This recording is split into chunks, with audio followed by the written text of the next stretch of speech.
And hello and welcome everyone to another comic multiverse commentary. Oh, these are always fun, aren't they, Matt? They really are, and this one's going to be probably one of our funnest because it's a really good movie.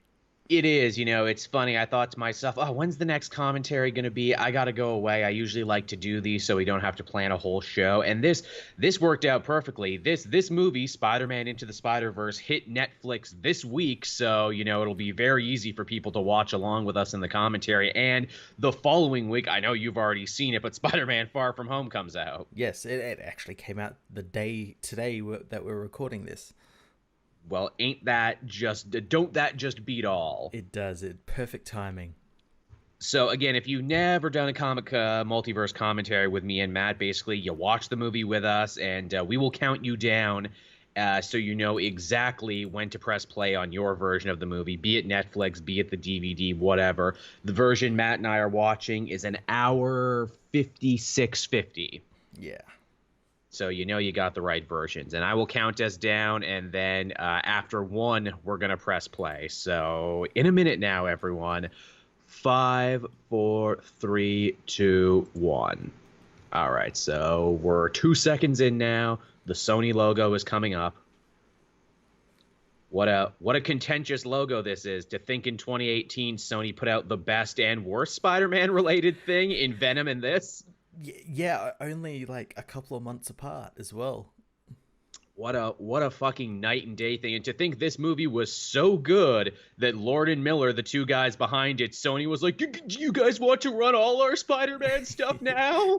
Yeah, please run everything, which hopefully means that maybe Venom will be good. That's Venom the 2. hopes.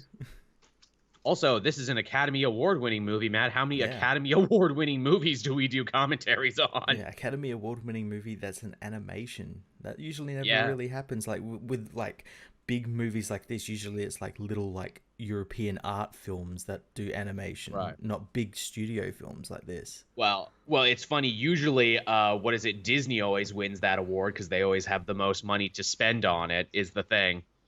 And those little European ones, that the Leica ones, let's just call them by name, that I really enjoy, they don't get a chance, even though they're very good.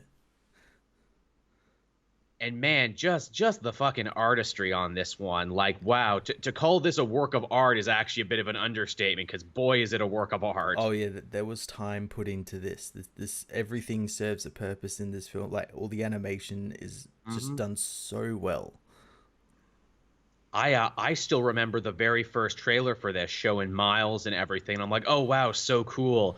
And then I also remember being a little disappointed when they're like, well, it's a Spider-Verse movie, so there's going to be a lot of Spider-Man. Because I'm like, oh, are we doing the equal but different thing for Miles? Little did I know that actually becomes a huge focal point of this movie and why they chose to do it the way they did. Yep.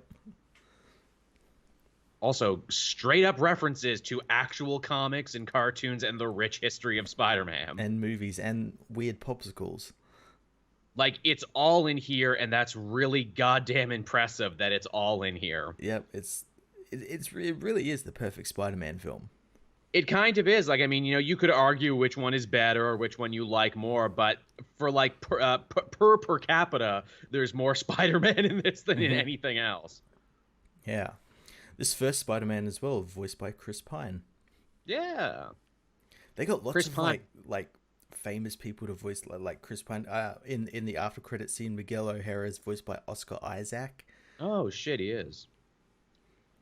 So right off the bat with Miles, they actually do a ton of very interesting re-envisioning of the character from his comic counterpart, making him like a graffiti artist. I thought was an inspired choice, because it's like, oh, they never quite squared the circle in the comics where it's like, oh, is Miles smart like Peter or not? To have the idea being, well, yeah, he's a creative. He's just super smart in the other direction. He might not be math and science smart, but he's an artist. And that makes him his own Spider-Man. Like, so he's not like a scientist or anything. He finds ways to deal with things creatively.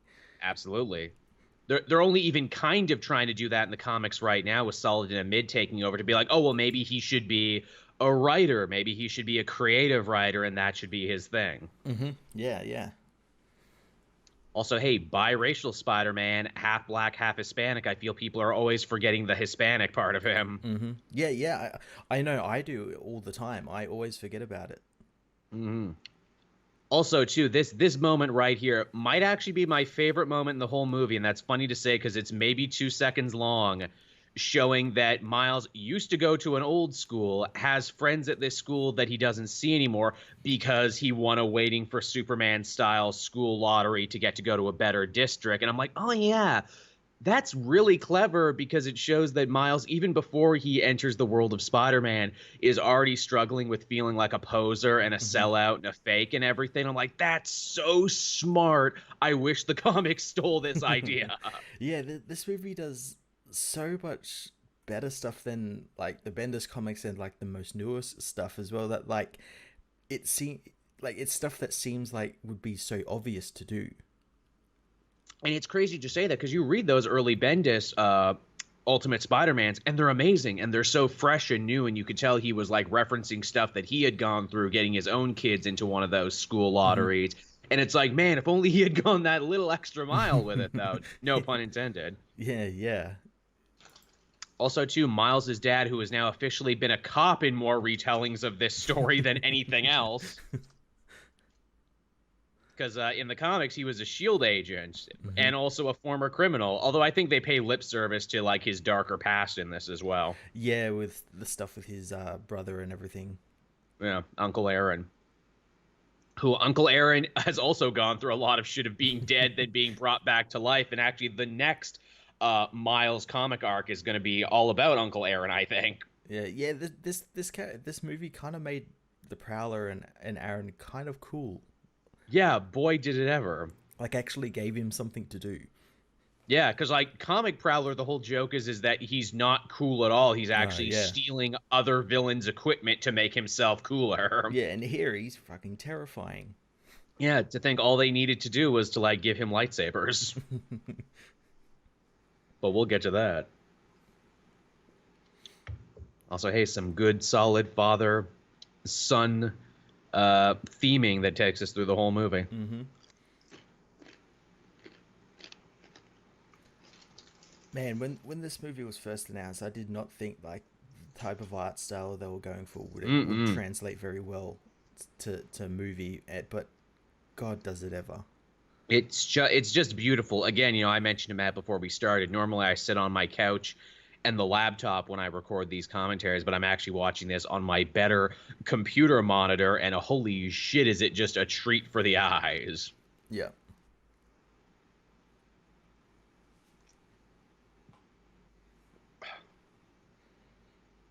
The first of what I'm sure will be many long stretches of silence as Matt and I just end up watching the movie. I have watched this a bunch, actually. I have as well, and every time you find something new. It's true. It's a great movie to put on just in the background too, and I'm sure we'll talk about it more. But man, the soundtrack on this one. Probably the best like comic book soundtrack ever. I mean, like close only to Guardians of the Galaxy. It really depends on the type of music you like. But man, Hmm. I'll freely admit there's a lot of songs in here that I never even heard of because I don't listen to a lot of rap or R&B and anything normally. But holy shit, this movie made me a fan of that one Post Malone song, Sunflower, which keeps coming back in the movie. And what I was surprised to find out, in even like in the other language versions of this movie, he still sings Post Malone. Like in the Japanese version, in the German version, he's still Okay. singing Post Malone. Yeah, Oh, that's cool. Universal language of Post Malone. absolutely. Except no substitutions. Also, too, something I didn't catch the first time, but caught it the second time. Dr. Octavia is there already before we meet her. In the background, but her last name is obscured. Oh So you shit! don't Because know. man, what a great twist. I didn't see it coming when I saw it in the theaters. It was so good. No, it's a really great twist. Also, too, hey, setting up Alchemax, a company that has a long storied history with the Spider-Man 2099, and a bit of a departure, but a kind of welcome one too. To be like, no, no, no, it wasn't Oscorp that made the Spider that made him who he was. It was Alchemax that did it. Yeah, yeah.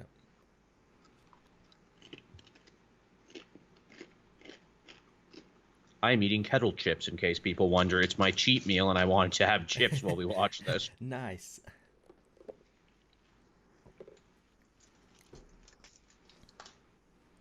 Don't you quit on me, Miles. That's like the through line for this film. Him always trying to find the easiest way out, I guess. Mm-hmm. Giving up because it's too hard. Yeah. But you just gotta have faith. You just gotta take that leap. Also, too, Gank is in the movie, but he literally doesn't meet Gank until the very end. Yeah. It's his roommate the whole movie, but doesn't properly meet him until the end. I wonder if the reason they did that is because obviously Ned Leeds in the Homecoming universe might as well just be Gank. They more or less just stole that character. Yeah.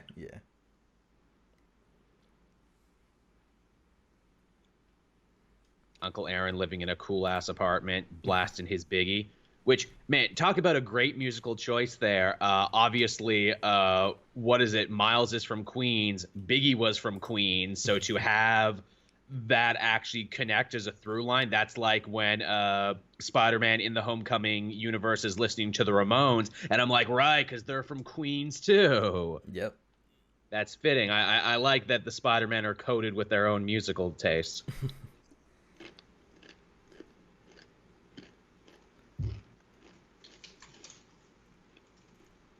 This is a really cool ass apartment, isn't it? It really is. Yeah, I gotta say, it's animation, but like the set design in this film is really cool. Mm-hmm. Like, like you usually don't see like that level of care put into stuff. No. In animation, usually it's just like really simple because you're not focusing on what's around the characters. But here, And it's visual. it just looks awesome. And visual And storytelling. it looks painted. It looks awesome.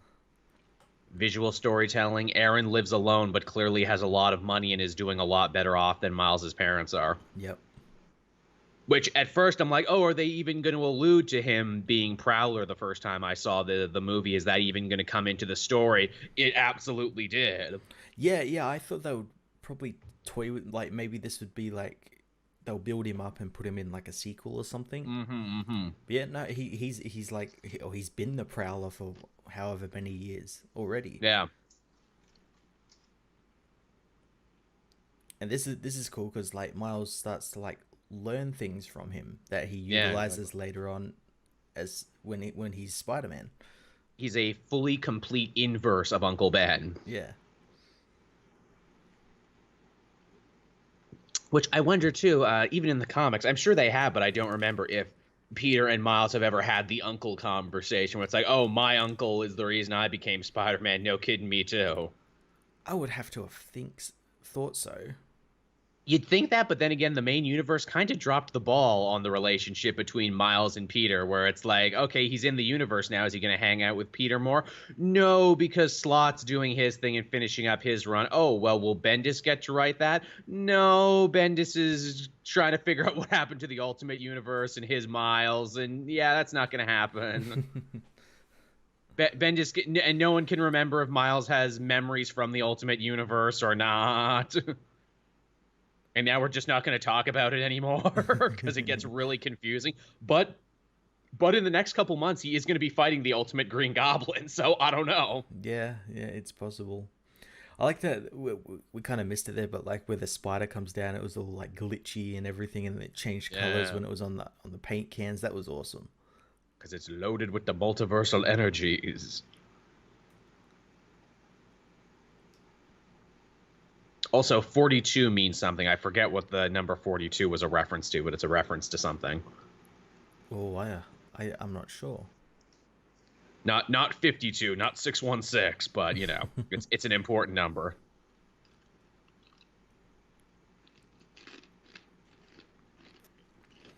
So yeah, I was talking about it before, like how stacked the cast is, and I'm like looking at a cast list of it at the moment. It's pretty stacked. Oh yeah, Like Uncle Aaron's Mahershala Ali, who I think at this time was just fresh off Luke Cage. Yeah, he was amazing in that. Yeah, and I think he's just won like, didn't he just win an Oscar? Yes, he did. He did win a big award. And what's great about this stacked voice cast is they don't shove it in your face like a lot of animated movies do, where it's like, oh, look at our celebrities, please come to the theater. It's like, no, here's a good movie with a lot of good stars in it. Yeah, when I saw the film in cinema and I stayed for the credits, I was like looking at it, I'm like, oh wow, Chris Pine was in it. Oh, Mahershala Ali, Jake Johnson, all these, John Mulaney, all these really. John Mulaney's probably like the only one I knew was actually in the film, and And Liev Schreiber. and Nick Cage. Yeah, and Liev Schreiber. But then Yeah, again, I don't think you had watched Ray Donovan yet, so you weren't as attuned to his voice as I was. no, no. Oh shit, we got actual comic panels now.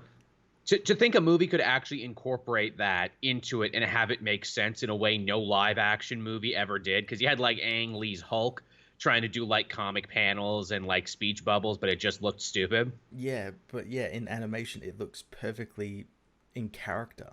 Oh yeah. I guess Scott Pilgrim tried to do some of that too, but you Yeah, know, same thing. Didn't look right. yeah. Here, like it totally looks like it belongs. Mm-hmm. Man, Jason Latour, if you follow him on Twitter, he was so fucking He stoked that was. that Spider-Gwen, his creation, was in this. He was, and it's even better because when we get like the little origin vignettes of Mm. them, you can see his name. Like they use one of these Oh covers and yeah. everything. I thought that was cool. Yeah, he said on Twitter, he's like, that was my middle finger moment to the people who said, you'll never admit, you'll never amount to anything, Jason, in this world, drawing them funny books. I'm in a movie. They said my name. Yeah, I'm in an Oscar-winning movie.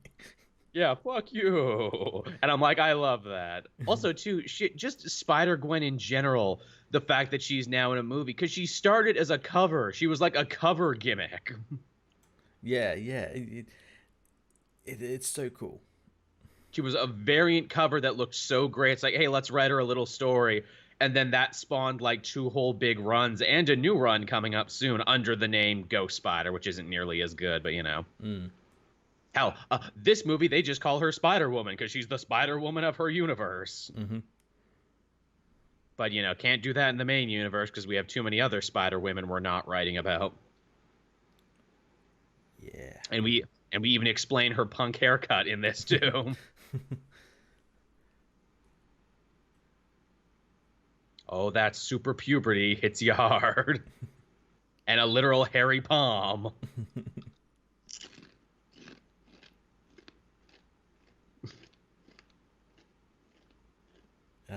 Jokes the kids that in this movie is meant for won't understand. For real.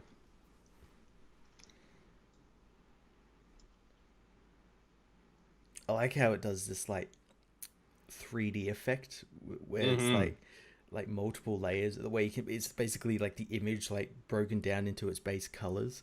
Mm-hmm. That's so cool. Man, I wish Andy Warhol was alive to see this because this is like straight up just pop art. I'm sure he'd have a huge boner the whole time through.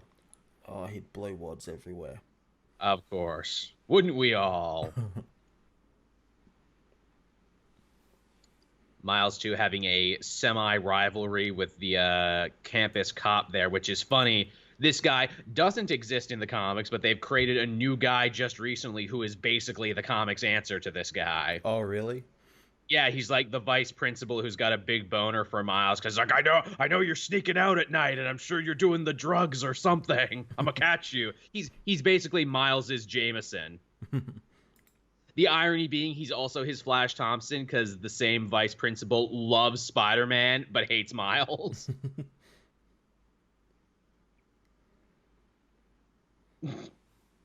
Also, man, they really walk you through the whole learning the powers thing in a quick, efficient time.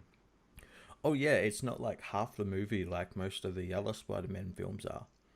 Mm. Great use of time.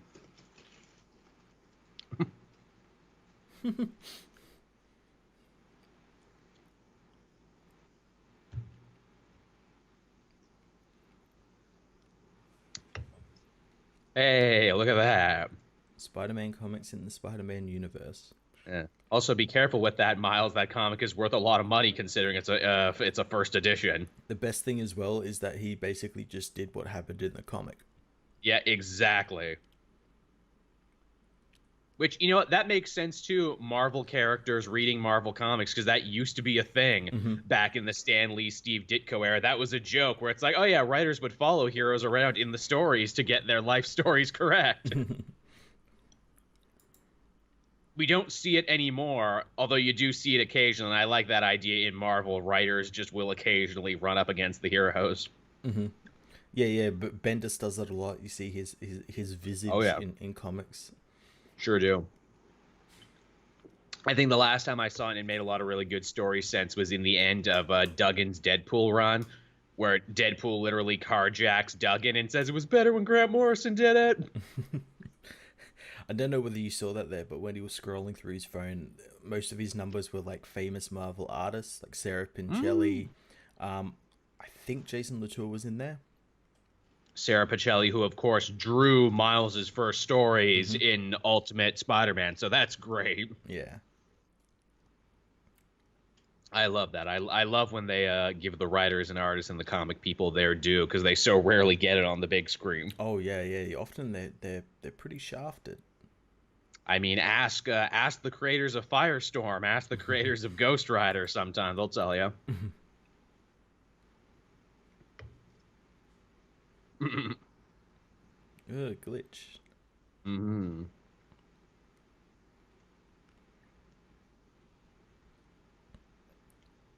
Got his Also, spider sense. this movie really explores and amplifies the idea of what spider sense is to the point where other spider people recognize each other via spider sense. I kind of like that. It's like the spider calling card. It's like the Force, and I'm like, is that a thing from the Spider-Verse comic, or did they invent that for the movie? Because if so, that's a great idea, both as a cool thing they can do, and also to dispense with the whole getting to know you crap that Hmm. bogs down a lot of movies. Because it's like, oh well, you can do what I do. We're part of the web,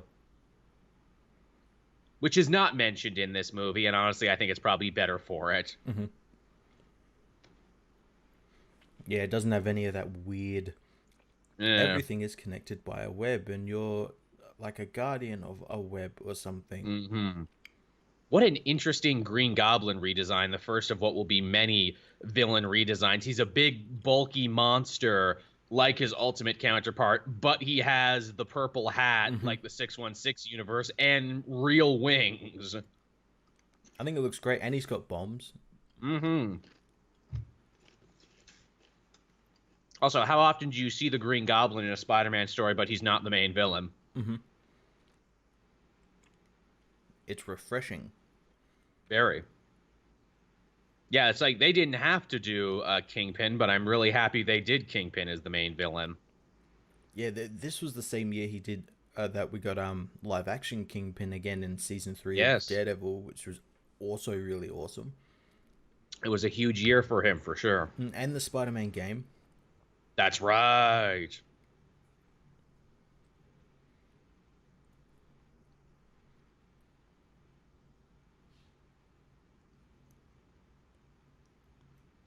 Hmm.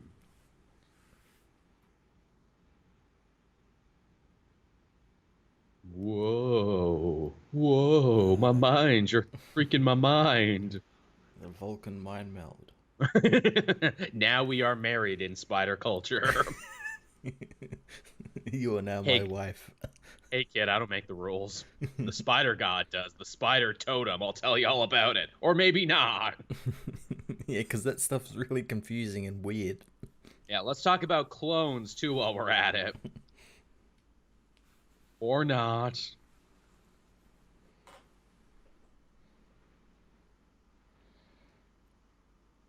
Also, too, this Peter Parker, as we find out later, is a blonde Peter Parker. Hmm. I like that. Now the first, I think we're about 23 minutes in. First 23 minutes is all like Miles, and now it's like Peter. Yeah. Now it's his story, and it does that all through the film. Like cuts back between them. Spider-Man is right. No one gets a USB drive in right the first time. He's a 50-50 chance. Yep. Yeah, what a cool redesign for the Prowler too. Oh yeah, he looks really awesome. Have they put this in the Another comic yet, or has he appeared like this in the comic? Aaron has appeared. He has not donned a new costume yet. They actually were trying to make him the Iron Spider there for a minute as Bendis finished up his run. Ooh, interesting. But I'm sure they'll be back to making him this Prowler soon enough. Hmm. Which, man, you got to hand the movie credit for this. talk about being able to juggle a ton of villains and to have it all make sense and feel right. Oh yeah, this is how many villains are actually in this film? There's one, two, three, probably about 6 or 7. Almost as many as there are spider people. Mm-hmm. Yeah, and it all works. It surely does. Now, what an interesting artistic approach for Kingpin. He's basically that Cel Bacello drawing where he's like, he's based on oh, what was the artist's name? Bill Sinkovich. right, yeah, where he's just this huge mountain of a man. I think that's from a Frank Miller story, I do Mm-hmm. believe. When he was really getting into, writing the pathos of the Kingpin and everything. And yeah, he's just this block of a human being. I love the design so much. Some people really didn't like it. I like that it's so weird and so off-putting and alien and otherworldly. Yeah, It just I believe that a guy like that would be the kingpin of crime in New York. it distracts you from the fact that if he didn't look like that, he's just a dude in a suit. Yeah, yeah. Sorry, Norman. Better luck next time. Is that Norman? Doesn't he call him Norman, or does he call him Osborn? I don't actually know. I want to say he called him Norman for a second. He very easily could have just called him Osborn, in which case it might be Harry.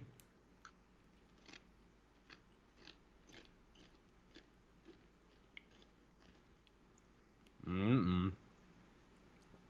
By God, it's made of stars. He's having his own 2001 moment right there. He sure is. Oh, that's so That's cool. It really is. That's got to be a hell of a revelation moment. Huh, there's a multiverse.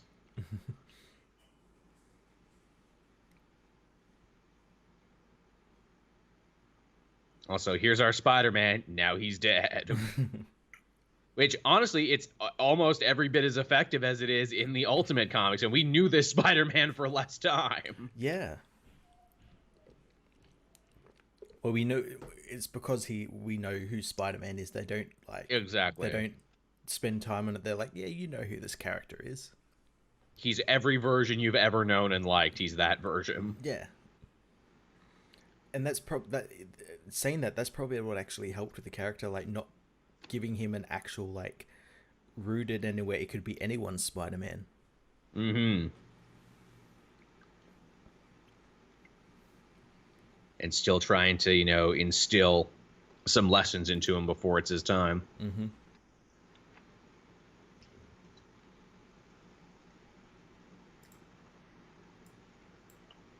It's right around here my mind started working. I'm like, why would Kingpin be interested in other universes? And I think I actually got ahead of the movie a little bit. I'm like, oh, because his family, naturally. What's the one thing we know about the Kingpin? His family is always either dying or leaving him. Yeah, if you're familiar with the comics, you could probably figure out from about this point onwards what his plan is.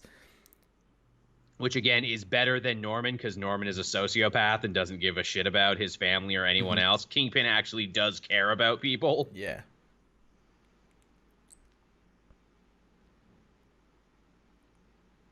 Hey, Liev Schreiber really New Yorking it up on here. It's a take. It's an interesting take. I think most people still remember the 90s Spider-Man Kingpin, where, oh, he's so affluent.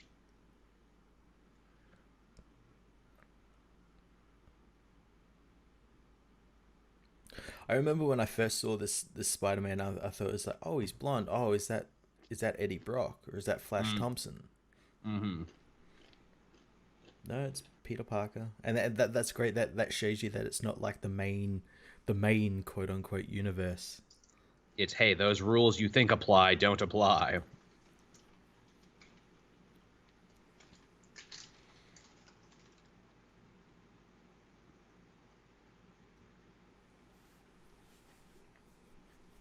Ooh, even Prowler's theme music is suitably creepy. It is. What do you even call that? What is that instrument? Just like a... Yeah, an angry car. Yeah, it's like an angry car revving. It sounds like a wild animal of some kind. Like a puma or something. Mm-hmm. Which isn't that what Prowler's supposed to be? He's supposed to be like modeled after a puma or something. I would guess so, or like yeah, some type of like game cat. Yeah, he's very weird because like the original 616 comic version, he's Hobie Brown, like a window washer who just said like I'm gonna do crime now.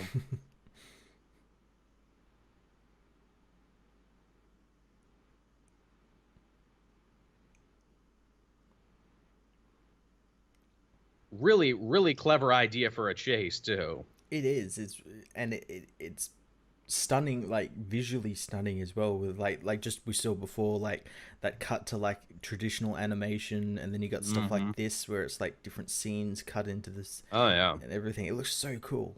It's an animator's wet dream. Like I can only imagine the generation of kids who are going to be inspired to this by this movie to be like, "Yo, I want to draw and make movies like this." Oh yeah, I no doubt, no doubt. And to think too, this movie was made basically out of pure desperation. So he's like, "All right, we need another Spider-Man hit. What do we got? We got this. All right, throw money at it." They did the right thing with hiring like Lord and Miller and Peter Mm. Ramsey and all these people that actually care. Mm-hmm. Like, can you imagine if this movie was just made by just like nondescript director man? Illumination, if they gave it to Illumination Studios. Yeah, yeah, DreamWorks or something. Somebody once told Miles to. Da, na, na, na, na. When are we going to go to the Smash Mouth universe, Matt? What Spider-Man defends the Smash Mouth universe? It's a Spider-Man that just looks like Spider-Man, except he wears like a costume that's Bowling black shirts. with yeah bowling shirt with like flames on them. He's got like um frosted tips and a soul Amazing. patch. Guy Fieri. It's Guy Fieri is the Yeah, Spider-Man of the Smash Mouth universe. yeah. Hey, Hey, we I'm got a gonna Guy bring Fieri to voice him as well. Guy Fee Spider-Man. He's the defender of Flavor Town. The movie would just be that one scene from this film where Peter's eating that burger, just that for like 40 minutes. Mm. That's the bomb.com. Needs more donkey sauce. These are words that he has said. Not today, Green Goblin. You're not going to steal flavor from all the children. Bring my ranch dressing gun. That's the thing. He doesn't shoot webs. He shoots ranch dressing. Hey, if we can have comics where Green Lantern teams up with the Colonel Sanders Corps, then we can have It's true. Guy Fieri teaming up with Spider Man. Oh, now how sad and effective is this? You know, the death of Peter Parker. They picked just the right song for it.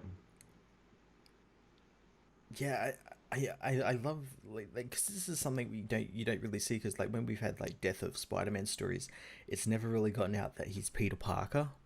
No, yeah, where it's like, no, it's not just that Spider-Man died. This guy, Peter Parker, Yeah, died. it puts like a face to the mask.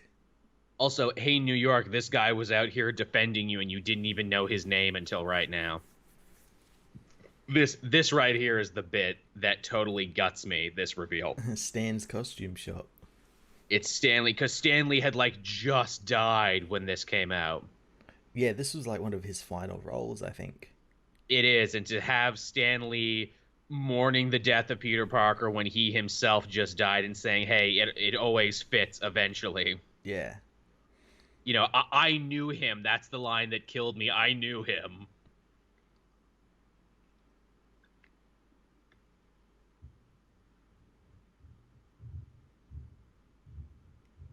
Also, to see Mary Jane and Aunt May forced, enter the public eye too to talk about it. Yeah. It's great.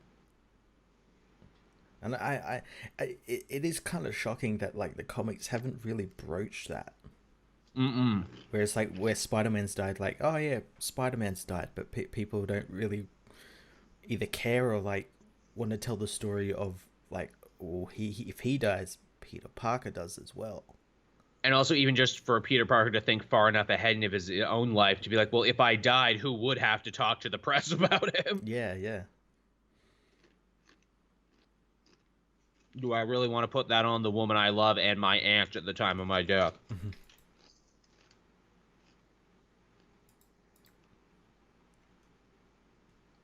I can do it. I saw the Tobey Maguire movie. I can do this. Nope. Not gonna do it. They have those in this universe. Hmm. I appreciate that Miles is a bit of a coward, where he's like, no, smaller building first. Baby steps, baby steps. It's what you got to do. Because yeah, like the first jump, the first flight, that is such a huge thing in every superhero movie, and to think this builds up to that for the very end, because they know that's the big moment that everyone loves in an origin. Yeah, the jump. Mm-hmm. Is that number 42 again? Uh-huh. Recurring. Maybe that's like the I think Pixar do it where it's like they put in the number um Because it was their that classroom. yeah, Yeah. their animation classroom or something. Their Right. studio. Is this universe the 42nd universe? Is this Earth 42?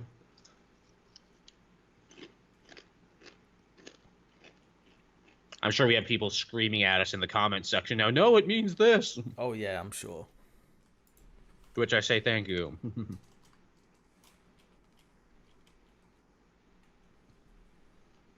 Wonder what Jonah was like in this world when he figured that out. Yeah, he's not in this film, is he?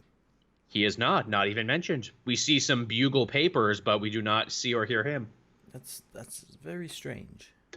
Yeah.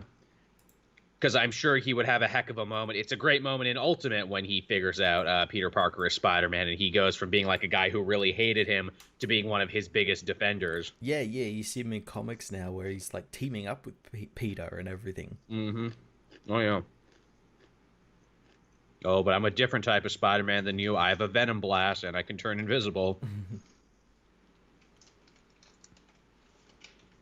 Which, like, none of the other Spider people have that. No.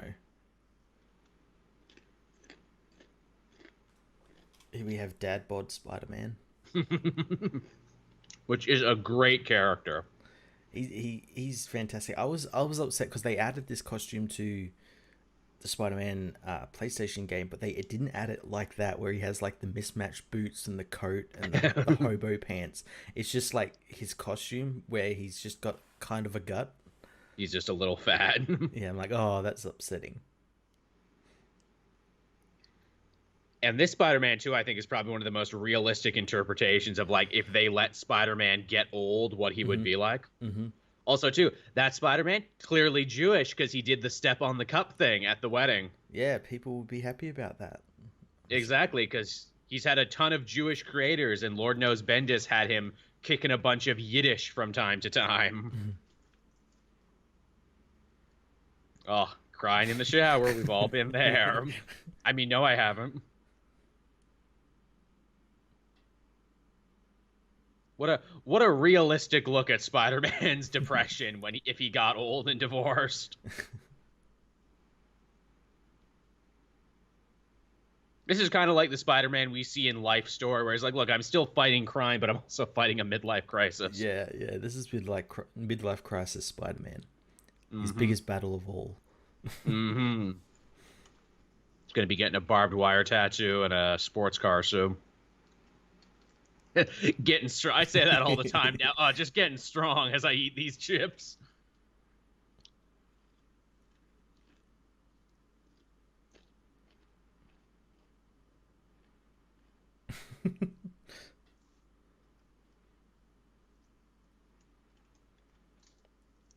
And again, just from a thematic level, him teaching Miles in a way reignites his love for Spider-Man, shows him what's important, and gets Yeah, him to get his shit together. yeah. Again, this Spider-Man, much like how Uncle Aaron is his Uncle Ben, this Spider-Man becomes his Uncle Ben as well. Indeed.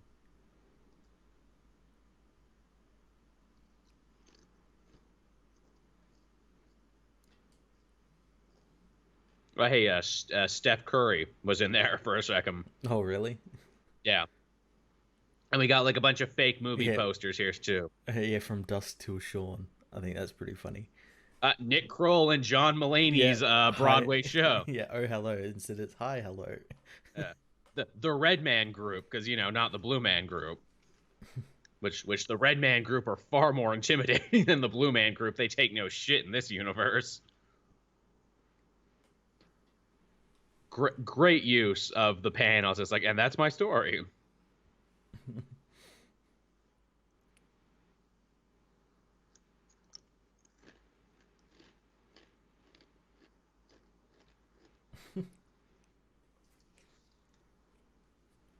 I like too. This movie takes place in wintertime.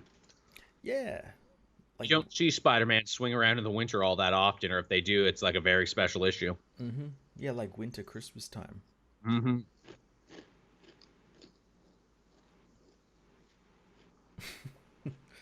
And now we got superhero slapstick. Which, yeah, Spider-Man is uniquely equipped for physical comedy. Yeah, I don't know whether the cops say it, but like, do they think that this guy is the Peter, like Miles dug up the body or something? Yeah, I think they think he's an imposter and he's fucking around. But yeah, wow, what a dark thing there. Oh my god, he dug up Spider-Man's body. What the hell is he doing with it? Plans to have sex with it, probably. Let's stop him. No spider necrophilia on my shift. I like this just casually grinding his face across concrete. That's fine. Metahuman healing factor. It's all good. Yeah, it's a cartoon. Yeah. Also that too. Also, no, I guess metahuman is more DC. I guess enhanced person. What do we consider Spider-Man? He's not a mutant. He's genetically altered. Super soldier. There you go. But only sometimes, because they keep changing what the spider is. Sometimes Yeah. it was just hit with radiation. Sometimes it's genetically altered, like in the Ultimate Universe, and like it is here. Sometimes it's magic. Yeah, sometimes it's fate. The spider always had those powers and was meant to give it to him. Yep. Total New York moment. Just everyone walking over you. We got shit to do. Places I like to be. one of the people walking over him was Stan Lee. Aw. Apparently that was like a thing with this film, like on all like the trains and everything. Like the animators wanted to animate Stan Lee, so they put him in wherever they could. Because, he's the Beyonder. He's everywhere at once. He's watching everything. Mm-hmm.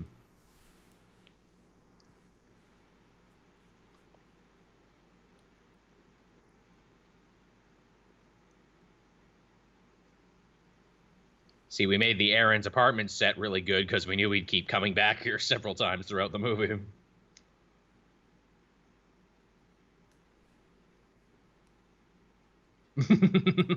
Yeah, don't be that guy in the band who wears his own band shirt, Miles. It's a bad look, bro.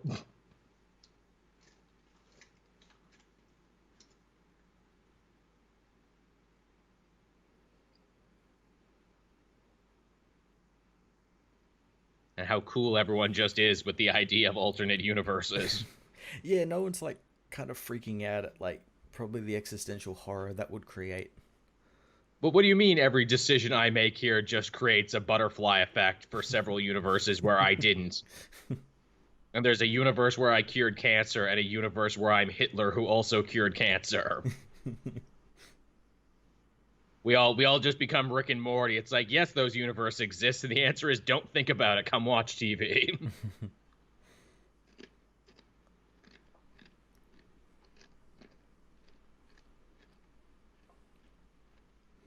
Like that. Now they've introduced, I guess what you call a ticking clock element, where like the Very. spider people can't live in this universe because they're not in sync with it. They can't sync up. Their Apple devices can't sync. Which is a very good, kind of limiter to put in where it's like, well, why don't we get infinite spider people here every time there's a problem? Because it literally could kill them. Yeah.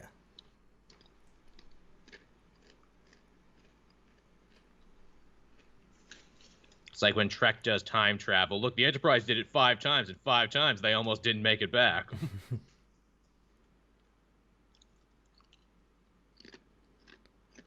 Like I love that we could do this with these characters. Have a scene where they're just like walking down the side of a building like it's just a street. Oh, yeah.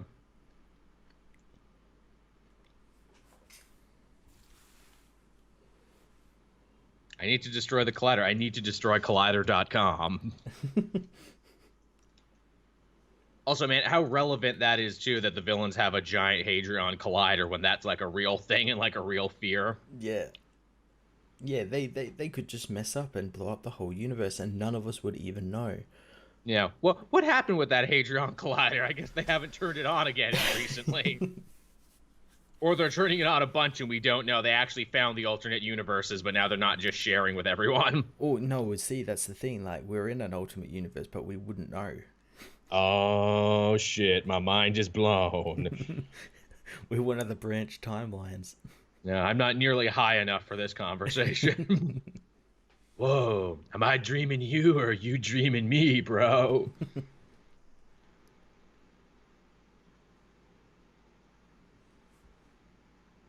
Now Miles using his other amazing power, guilt tripping.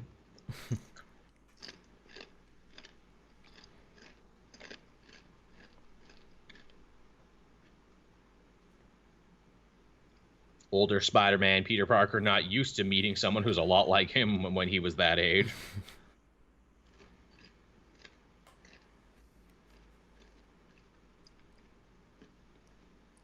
Bumming cash off a child. Classic Peter Parker. I'm not very liquid right now.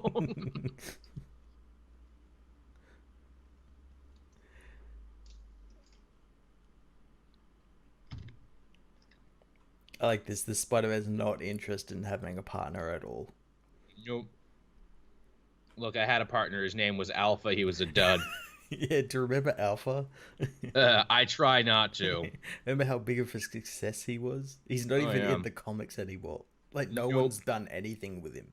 No one's even done something passive-aggressive with him to, like, bring him back, but as a villain. Yeah, that's what I always expected him. It's like, oh, this character's gonna, like... He's gonna be, like, some big secret bad guy behind some big event or something. You know what he needs to be? He needs to be a champions villain is what he needs to be. He needs to be like, I was the hip young hero before all of you, and no one gave me a chance. What if Alpha is that villain, that bug villain? Oh shit, I'm from your past, Spider-Man. You forgot me. You didn't love me. It would just be me and you, Spider-Man. Wow, he talks like a jilted lover, because that's how he views himself. Wow, Matt, if that turns out to be right. Oh, please no. Oh, actually, please yes, because I know the salt that it would create would be amazing. Mm-hmm. It was me. I love this. We got a plan, and it's going to be shown in comic panels and bagels. Also, great use of St. Elmo's fire, too. I was not expecting that. Again, references like the kids watching this film wouldn't even recognize. Did you know the man who sings St. Elmo's Fire? I had an interesting fact to it, but now I don't think it was that guy. I think it might have been another guy.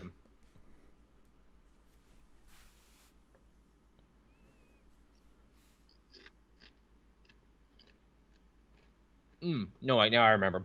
The guy who sang St. Elmo's Fire also sang the most famous jingle for Gillette razors. Really? Yeah, Gillette, the best a man can get. That's the St. Elmo's Fire guy. Apparently, if you go to his concerts, I don't know why you would, he'll sing a little of the Gillette theme. Oh, wow, let's go to his concerts. Yeah, he's got to play all the hits.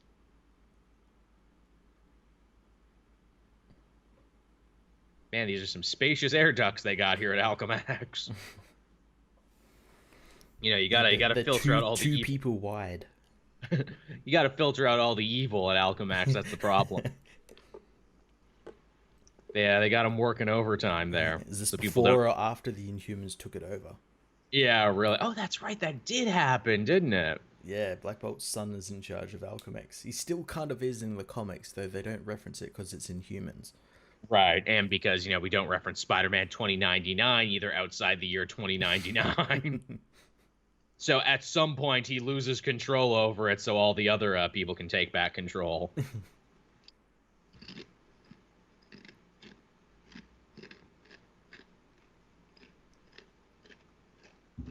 I like Tombstone is just here hanging out too. Yeah, he's like what the thug henchman to Wilson.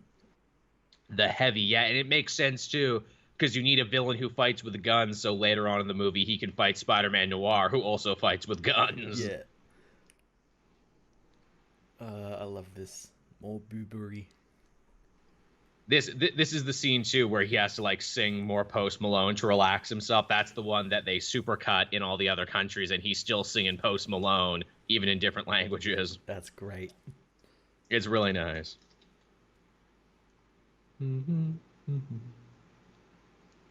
Yeah, I bet Peter Parker doesn't have pipes like this. He wished he did. Spider-Punk might. Which, hey, if we get a sequel, can we get Spider-Punk? Yes. I want Spider-Punk. I want Man of Spiders. What are some other funny ones that we want? Spiders Man. Yeah, Spiders Man. I'm not a man made entirely of spiders, I promise. And I haven't eaten anyone.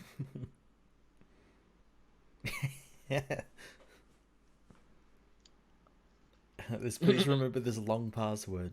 Mm-hmm.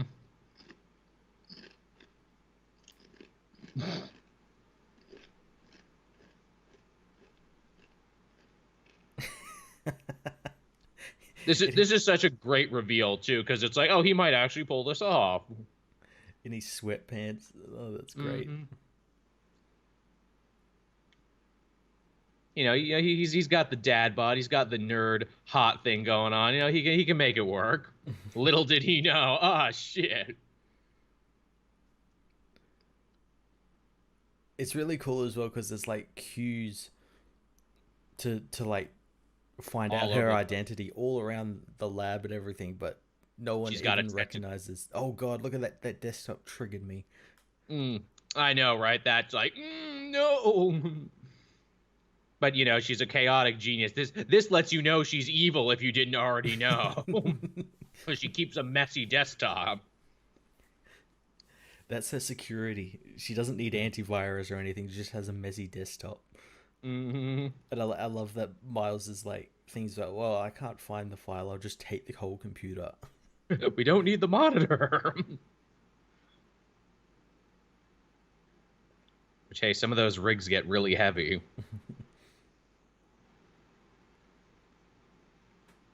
No shit. I love the design of the tentacles. They're these weird, like, medical plastic things that get filled with air. Yeah, they look so cool. Such a unique design.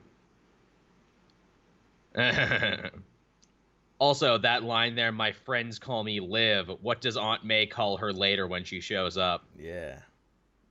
Which is very interesting because in the main universe, Aunt May dated Dr. Octopus for a little bit. Which I wonder, did that happen in this universe too? Because they seem quite familiar with each other.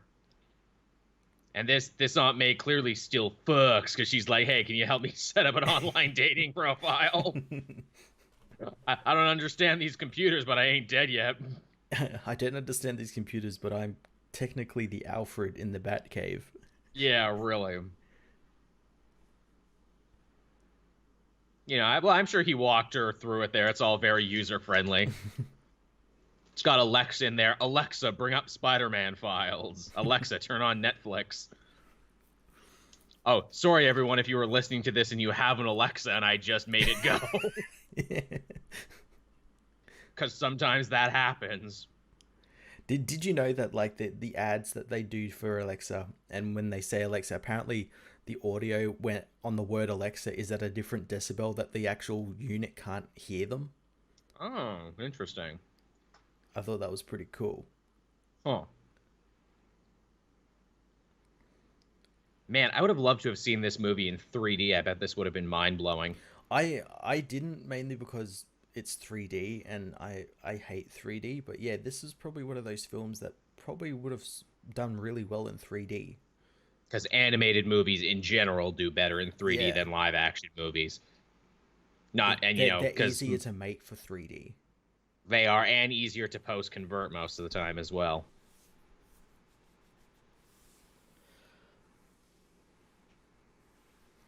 Here we go, the crash course, literally on swinging. If you can swing for your life, you can swing normally. If you can dodge a Doc Ock, you can dodge a ball.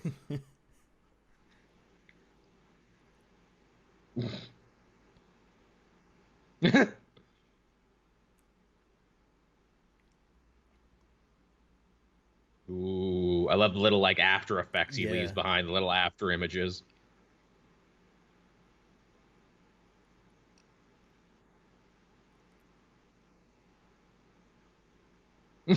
Now it is a video game. Double tap to release and thwip again Yes. as we get the thwip sound effect. You release thrip. Release thrip. Yeah. Do the quick time event. Did you ever think there'd be a time where they actually mention thwip in the script and it's like, what's a thwip? Well, that's the sound he makes. That's the sound effect. We've been saying it for years. Oh no, Peter's bonitis kicked in. You know, in other universes they have a cure for bonitis. But not this one though. Doc Ock is like, not my computer, all my porn is on there. My weird tentacle porn. Oh, you just know it, don't you? Also, I just upped my WoW subscription, so you're also not taking that. Why do you think I invented these tentacles so I could work but also, you know, grind for gold at the same time? What a great entrance for Spider-Gwen, so much to the point that was the trailer. Yeah, it was, wasn't it? Yeah. That was like the big reveal. When we thought it was only going to be these three. Actual covers. And it's great because like the stuff you see in these origins are like things from like her comics as well, like yes, like covers or like splash pages and stuff. Mm-hmm. She's in a band. The Mary Janes. Her Peter Parker became the Lizard. Yeah. Wow. Ain't that some shit?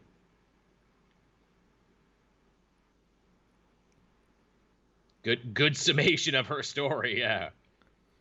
They all are. All the ones they do for like Penny Parker, Spider-Ham, all that, they're all really great summations that just tell you who the character is. Mm-hmm. Also, in my world, Daredevil Matt Murdock is the Kingpin. Punisher is a cop. It's a whole thing. Was that cop that she saved, was his name Castle? It very well might be, because I'm I'll sure have to go if back they... and pause it. It could also be the Thing, because the Thing is also a cop in that universe, too. From Yancey Street, naturally. Man, which I don't know if they have... universe is so cool. I wish we get like more exploration of it. Well, apparently we can't, because she's coming to the main universe now. Yeah. Which I hope, if nothing else, they will learn from the mistakes they made and the pitfalls when it came to bringing Miles into the main universe. I think Miles has gotten over it now, mostly, but it was a rough little bit there.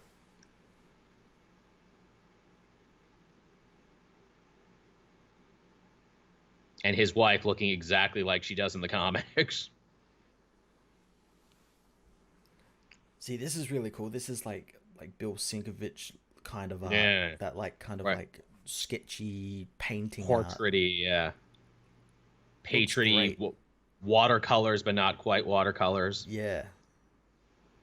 Don't worry about losing your kid, Wilson. He's a dickbag. He really is, isn't he? Yeah, he becomes the Rose, and that doesn't work, and he's just a constant failure all the time. Like, that's his great claim to fame in the comics, Wilson Fisk's kid, that he's just a huge failure. Yet he goes off by the Fisk's name.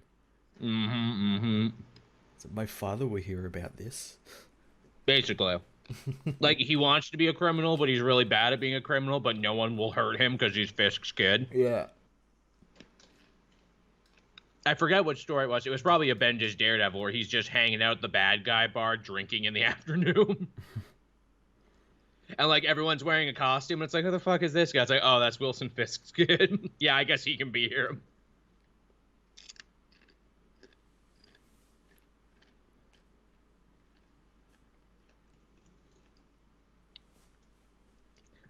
How does she justify wearing her costume in public? Because it's just a cool hoodie when you take it down. Now, I know you don't watch a wrestling, Matt, but there's a wrestler out there named Leva Bates, and she has like a cosplay gimmick, and in one of her biggest matches, she wore the Ghost Spider-Gwen costume. Oh, that's cool. Yeah, she just came out wearing it. Like, she's also been like, she's been like a Vault tech person from Fallout. She's been all sorts of things. Cool. Mm-hmm. And I'm like, that's great, and I can understand why you've only recently been signed to a big company, because I'm sure that breaks some sort of copyright law.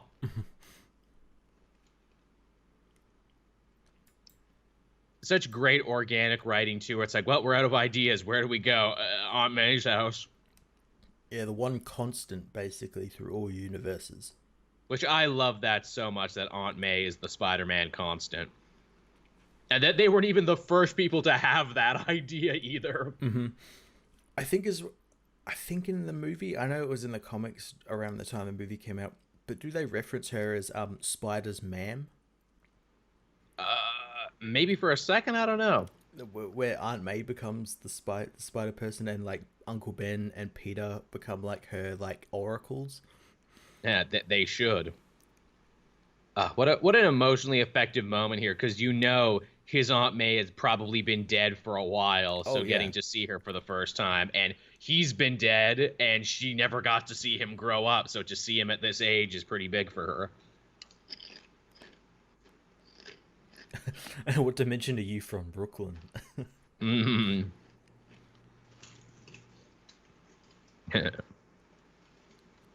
To the Spider Cave, the legally distinct Spider Cave. Yeah, Spider-Man doesn't usually have a sanctum to hide all his shit, but maybe he should. No, well, when he was like when he had his company, I guess he had like the company, and that's true. You could probably get away with calling like Horizon Labs his Spider Cave, at least for a while there. I guess too, because he's the everyman hero. He only really has what's on him and everything. Mm-hmm. Hey, the Spider-Mobile. Yeah. Which Spider-Man only got the Spider-Mobile as part of like an ad thing, and then he crashed it. Like, the PlayStation costume is in there. What's your favorite suit, everyone? Because they're all there.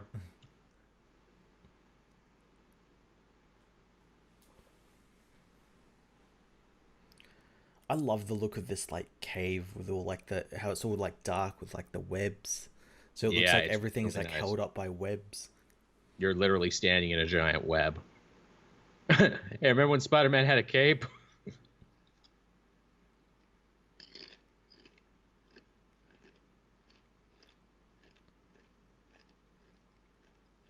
was that horrible Fear Itself costume. Yeah, it is. Why did you keep that? Also, look, hey, we got Hammerhead up there. We got the Enforcers on the wall. So many other villains that actually exist. I like that.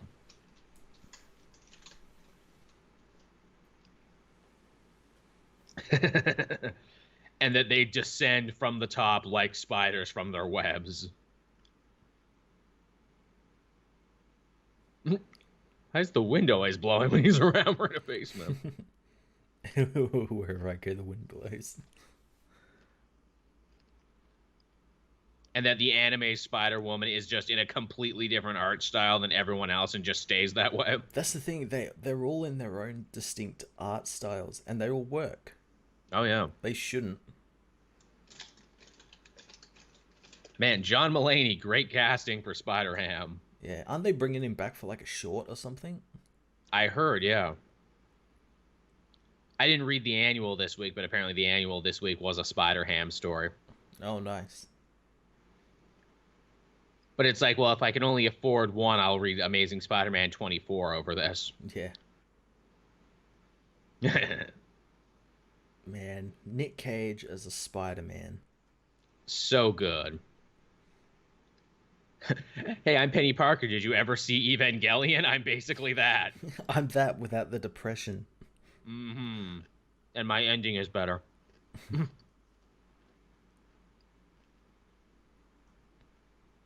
Animal puns. It's great because, like, I think in the end battle, they use the fact that Spider-Ham is a cartoon. Like, they use like cartoon physics with him, so he can like pull stuff out of like the corners of things and everything. What do you mean you don't like cartoons?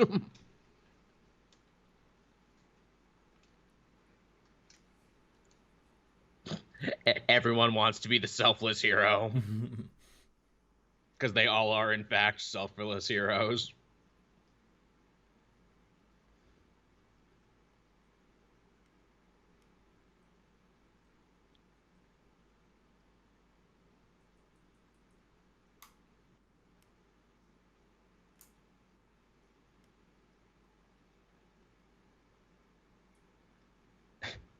Miles' hero's journey really solid in that he literally fights for it every minute until the very end. he earns it. He surely does. He goddamn earns it. What about his powers? I can't really command those. Which he couldn't in the beginning.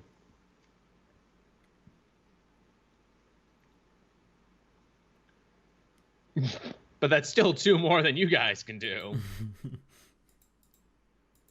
Well, I guess they all have their own thing there. Spider-Man Noir is good with guns. Penny Parker has a giant robot. Spider-Ham has cartoon physics.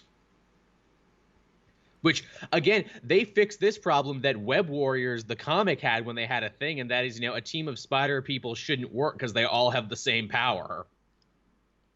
Yeah, you would think so. Yeah, so they all need like something specific to them. Yeah, here they find a way to really make it work.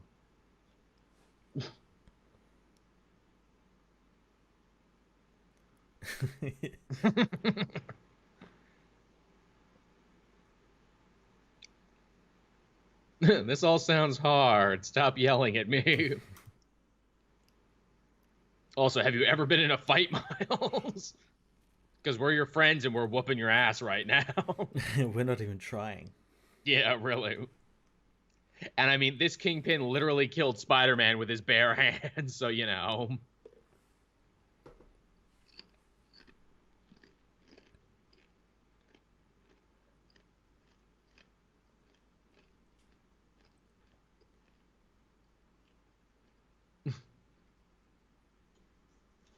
He's looking right at us while we tell him he sucks.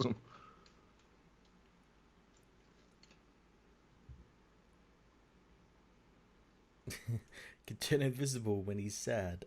Yeah, and leave. Again, great use of songs, most of which I had never heard. Again, I'm not that hip when it comes to music. I usually only have classic rock radio.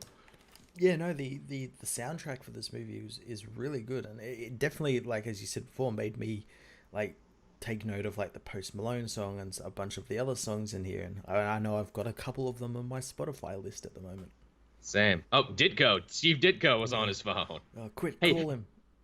yeah, hey, can you solve that case? Miles's dad, Jeff, can you maybe find Steve Ditko wherever he's hiding and get him out? He's the last great surviving Spider-Man person who was there from the beginning. He just refuses to come out and face the public. I'm guessing he has agoraphobia or something that's went undiagnosed for years. Yeah. Also, in the back of my mind too, is Steve Ditko just waiting for Stan Lee to die and then he'll come out and tell his side of the story? Yeah. Maybe he's just like Alan Moore and has to live in the darkness because the sun will kill him. Because he's some manner of vampire.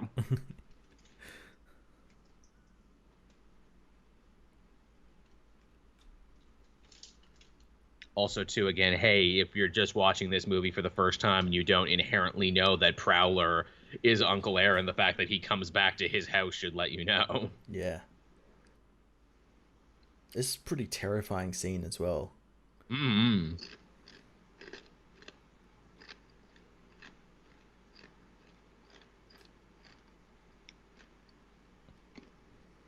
Also, too, Miles' dad being so desperate to find him and so worried that he actually reaches out to his brother. Mm-hmm. Which is, really hurting his pride to have to do that. And I like to think that had he answered his phone and had he heard that, Uncle Aaron probably would have dropped everything to go find him. Oh, yeah, he probably would have.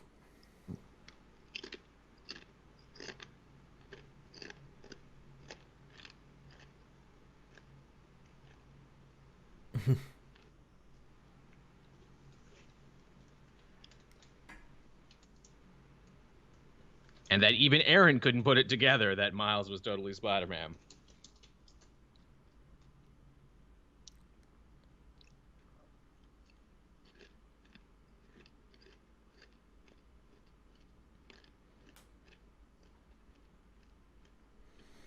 Uh-oh. This Oh, is just this watching. was really great chase scene. Oh yeah, just how the Prowler moves and the cape and everything. Yeah. Like a That, prowler. yeah, it would have been hard to animate, I imagine. I wonder how long this movie was actually in like development, because you never really find out how long movies like this are in development. I'd No, imagine not you'd have to say like 4 years or something. you'd think. Like usually not till like way after the fact, and it takes them forever to finish animation. Yeah.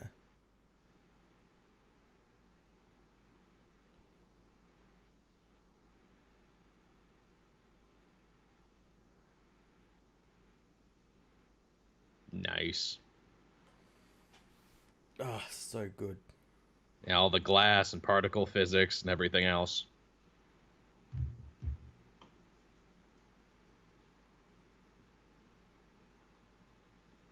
Also, too, I'm getting a little ahead of myself, but Aaron's ultimate death, I'm gonna say better in the movie than in the comic, actually. Oh yeah, everything about the character is better in the movie than in the comics.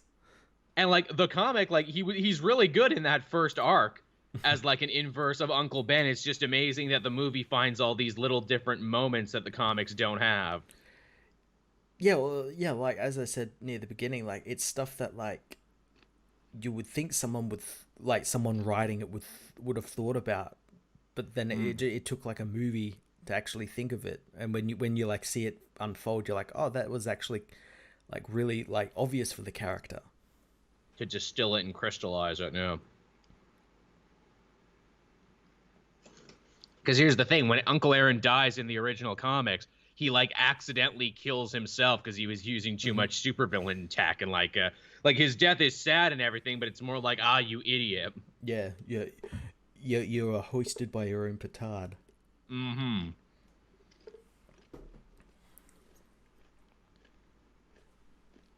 Yeah, the fact that Aunt May instantly knows who it is.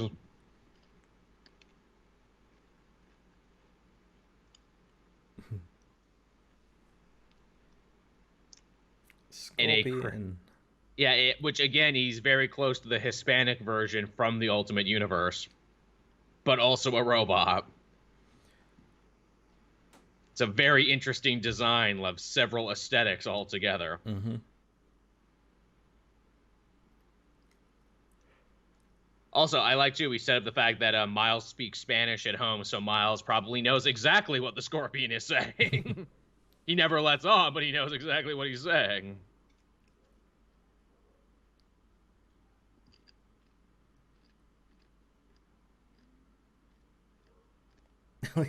Destroying all of Aunt May's stuff. Yeah. Yeah, how are you going to explain this one to the neighbors, May? Oh, yeah, I was just sitting there and they all came smashing in.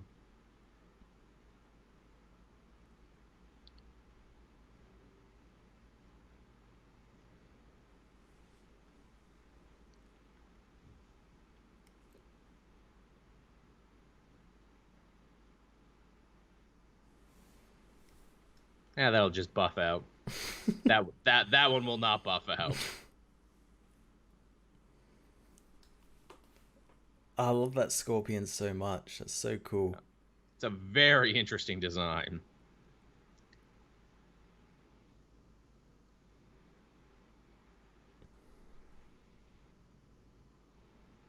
See, now we're just watching this because this is just a great scene. It is. It's so cool. When do you have like a big third, like second to third act fight scene, but it's just like in a friggin' normal house? Yeah, in a house in Queens Mm-hmm. with so many characters as well. Mm-hmm.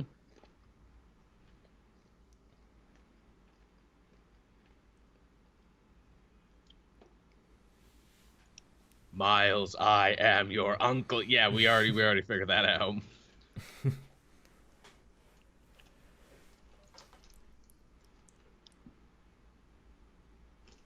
Yeah. Oh shit.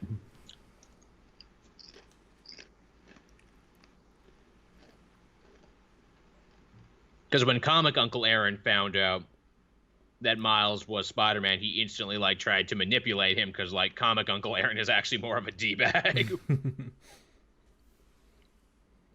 Like here they made him very sympathetic and very like three-dimensional. Yeah. Why so many dead uncles?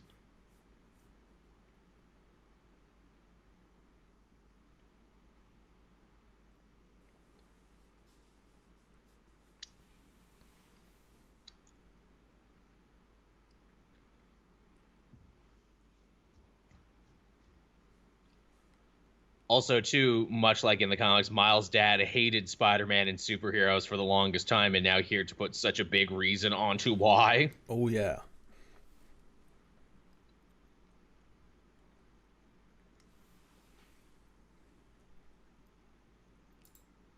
Interesting, too, to see Aaron working with Kingpin, because again, in the Ultimate Comics, that was the thing that when they were young, Aaron and Jeff did actually try and join Kingpin's gang. So it's all connected. They did their homework. They did. They did. They did it more than like most of the comics do. Which is crazy to think. Good on Lord and Miller. They use every part of the creative buffalo. Which again makes me really hopeful for them overseeing all these new Spider-Man and comic book properties for Sony. It's really funny as well because like this movie is like insanely good and popular and everything, and I think they started on this after they got canned from Solo around the same time. So like, interesting. Yeah, I bet Lucasfilm isn't too pleased with having to let them go. Yeah, what do you mean we let them go? What do you mean it became an Academy Award-winning movie? It made like all this money. What do you mean it was funny and emotional and it had all this other shit going for it? I still can't believe that happened. Yeah. Again, Lord and Miller are masters of taking stuff that really shouldn't work and having it work. Like, hey, we're rebooting the 21 Jump Street series. All right, let's make it a complete self-aware reboot that knows how silly it is, and let's have a sequel that's even funnier because it continually mocks stupid sequel tropes. Yeah, but at the same time, also make it have like lots of action and be like kind of a cool action film, plus be like kind of dramatic at points. Yeah, be a good cop movie. Yeah, a competent cop film. Then, hey, let's do Lego movies. Oh, you mean something that should be like a real tasteless, really ugly experiment in just like, crass corporatism. Okay, we'll do that, but we'll also make it a movie about like artistic expression and everything. And that'll be the backbone of it. Then we'll make a sequel that is about people trying to like, darken up and take away things that should be for kids. And I'm like, again, you shouldn't be able to make any of that work, but you make it work. And then here we own the idea where it's like, well, yeah, anyone can be Spider-Man, which, again, on some level could be seen as just like a crass marketing thing where it's like, oh, yeah, anyone can be Spider-Man. And because anyone can be Spider-Man, you should all give us your money. But to actually have it make a lot of sense and being like, yeah, Spider-Man is an idea. Yeah, well, I think that's actually something Stan Lee said. Like he did it. Yeah. He did like make Spider-Man with the mask and everything. So he could be, like anyone could be under the mask. Mm-hmm. Like that was like the whole deal with it, and they took that and ran with it. Yeah, and own it in such a really amazing way.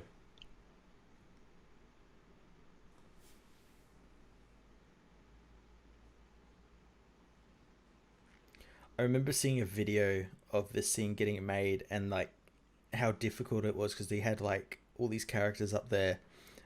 All of them were their own like animation style and like right, they shouldn't naturally fit together, so you had to do like all these different like animation styles fit together, and it just took them so long to do. Boy, Miles is gonna have a lot of explaining to do. No, man, that didn't happen. You were high. You dropped this acid. He just gaslights the shit out of Gang. Sprinkle a little crack on him. There you go. You said, "Hey, man, dad's a cop. He's probably got some in his belt." Yeah, there you go. For special occasions, just just spend the whole rest of the school year just gaslighting Gang. There, it's like, yeah, you said, hey, let's drop this acid. And I'm like, no, drugs aren't cool. Drugs are for fools.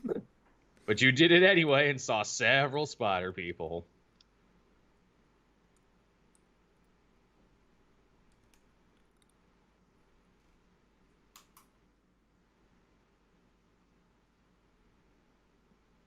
And now he's in the angry phase that Peter was in when his uncle was killed.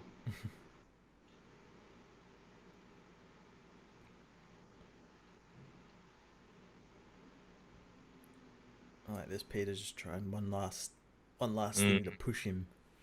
And to get it out of him. Push him off that building. Mm-hmm.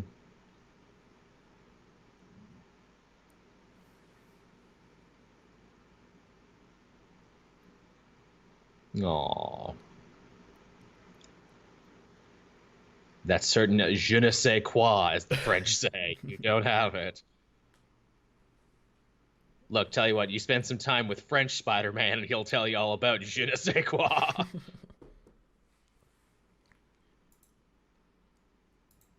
And even this whole leap of faith thing, which in the hands of anyone else could have come off really corny and really disingenuous, but here is actually really, really effective.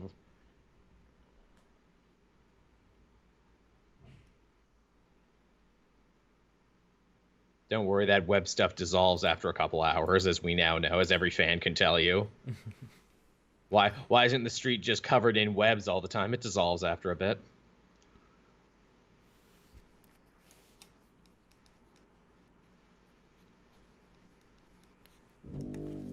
Quick, Peter, wake up.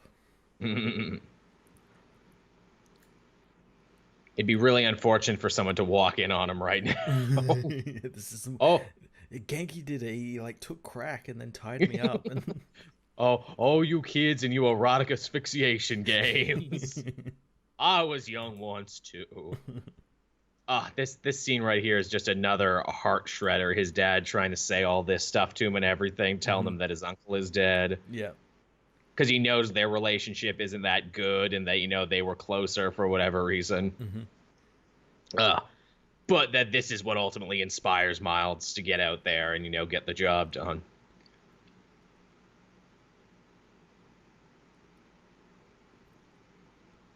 Because that is the other thing about Spider-Man, the personal toll it takes on all the people you know.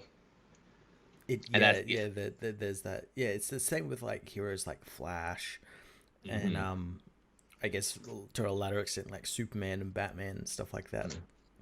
You'll always have to lie to people, for the greater good, and you'll hurt them, and they'll never know why. But if they did know why, they'd be hurt even more. Yeah. That's the real tragedy of Spider-Man.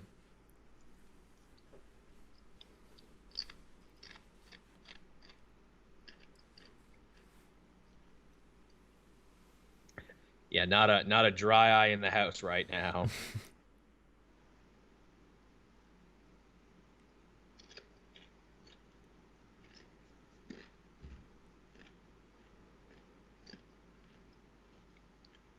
I promised I wasn't going to eat all these chips, but I have gone back to But them. I ate all the chips. No, there's still some left. Is some like 2 little ones in the bottom of the bag? Well, it's July 1st tomorrow, which is Canada Day, so, you know, I got to save some for fireworks. Oh, shit.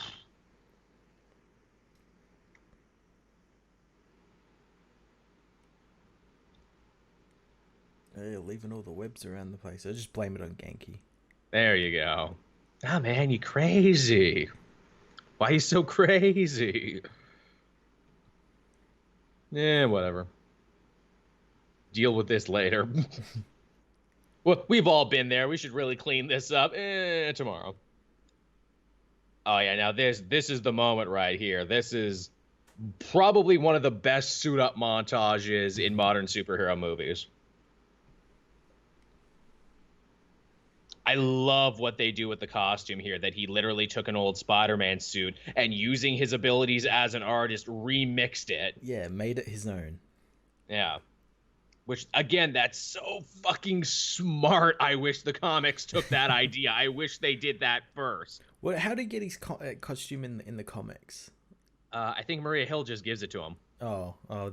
That's pretty shit. Yeah.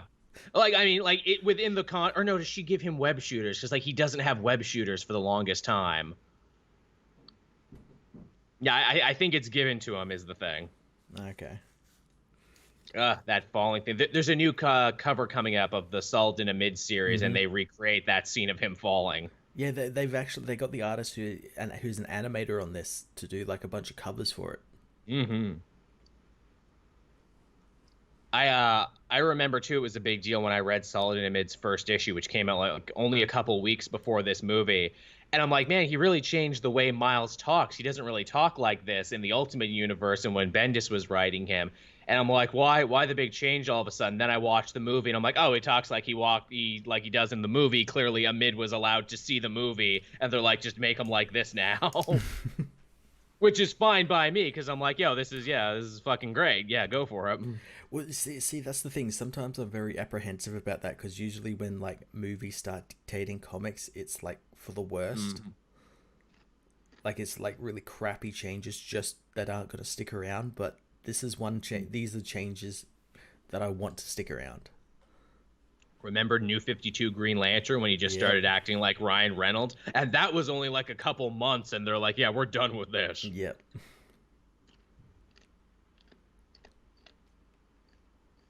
And this is where the spider people keep their change in case they need to ride the bus.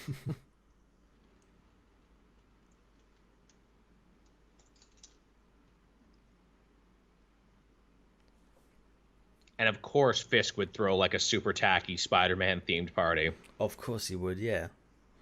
Because again, he's just lording his defeat over him even now.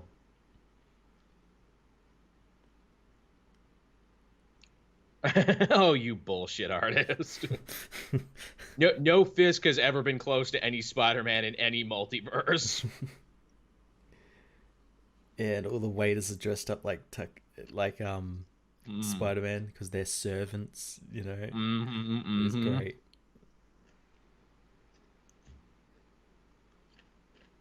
Also, geez, Mary Jane, they must really have twisted your arm to make you come here.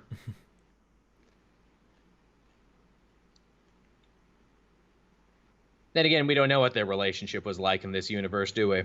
No, we don't really get a lot of like this Mary Jane at least. No. She serves her purpose.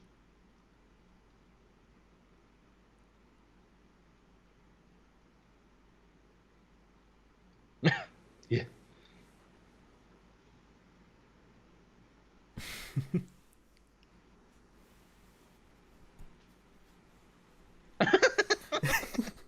And then he gets to have this whole moment just talking to this lady, and she has no idea he's having a moment. He's talking about bread.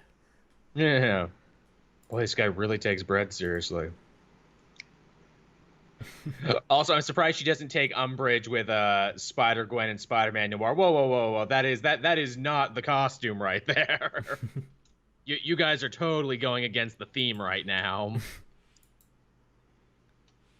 What are you guys supposed to be like knockoff Spider Man, like bargain bin Spider people?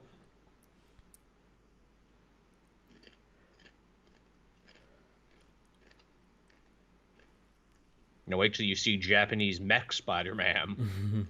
Oh, that needs to be in the sequel.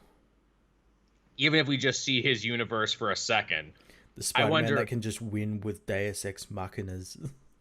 I wonder what is it there if they are actually allowed to use him or if Toei still owns a piece of that. And yeah. Because obviously, his Megazord, Spider-Man's Megazord, Leopardon. Which why does Spider-Man's robot? Why is it a lion? Do explain. Yeah, it was footage they had left over from another Sentai series, probably. Probably.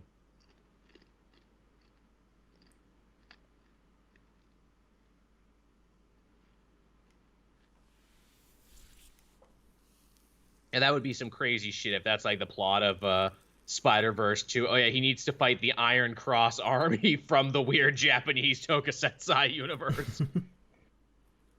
It's either that or do the Inheritors, which I would say don't do the Inheritors No. because they're not that great. But if Lord and Miller did the Inheritors, maybe they'd find some interesting They material for them. Yeah, that's a good point. They would actually make them interesting more interesting than these are energy vampires that are connected to Spider-Man in some way cuz Spider-Man's like here by fate. Yeah, which kind of defeats the purpose of like, oh, random fate, anyone could have been bitten by the spider thing. Mhm.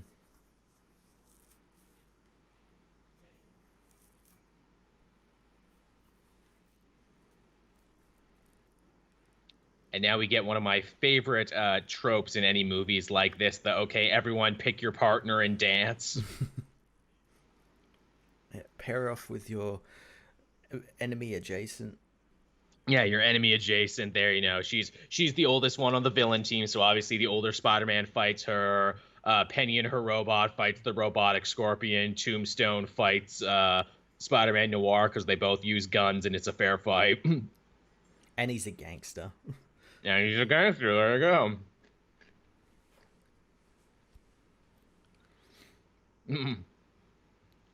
And you got a cool new suit.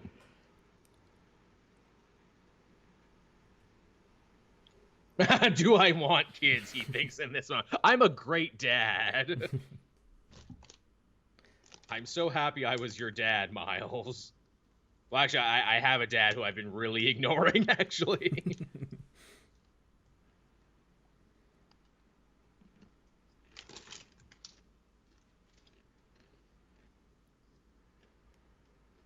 Now, what a wonderfully colorful feast for the eyes right here. Oh, is it ever?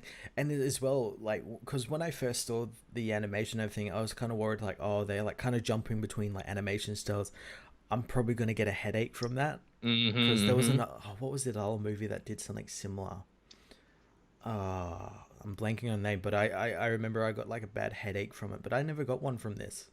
No, it does its job well. Heck, I get more of a headache watching something like the end of X-Men Apocalypse, where it's just like, all right, shit's just blown up everywhere. Yeah.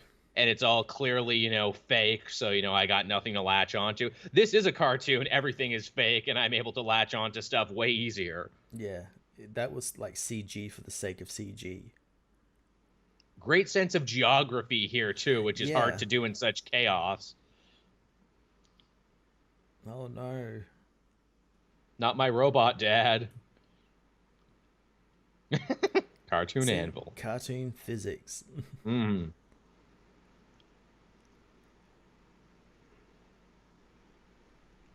Which I'm sure is something the people on this movie has said many a times. What, you got a problem with cartoons? Cartoons are great. Shut the fuck up.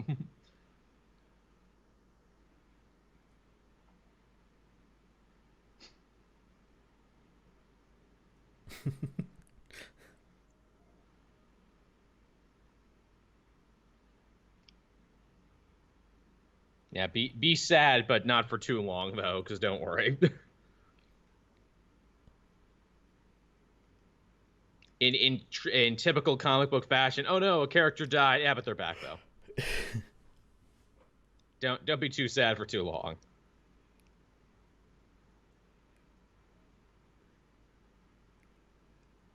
Hey, again, he was able to save Gwen. Yeah, in this universe he was. Which, again, they don't even bother getting into that. But yeah, I knew a Gwen once, too, and she died, and it really fucked me up for years.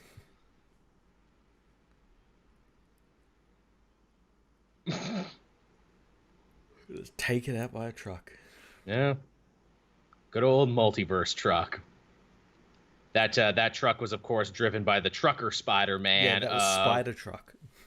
Yes, Spider Truck. It's a sentient truck from the Cars universe that got bitten by a radioactive truck. From Earthbreaker 619.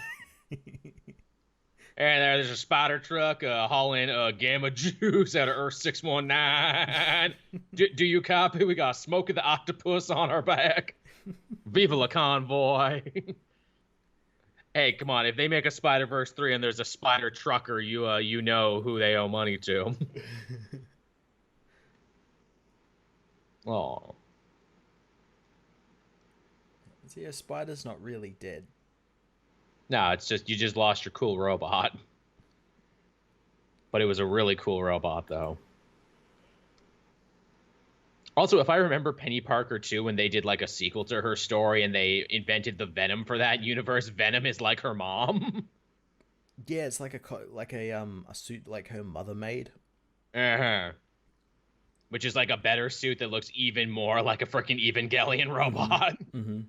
Yeah, well, like Penny's new suit in the comic looks more like an Evangelion robot than it was in the first one. Yeah, and then they had Edwina Brock, cause get it? Yeah. Who was I think I think in that book, like another classmate of hers, Yes, which yes, she again is was. like Evangelion. Yeah, right. Again, we're doing all the mech animes.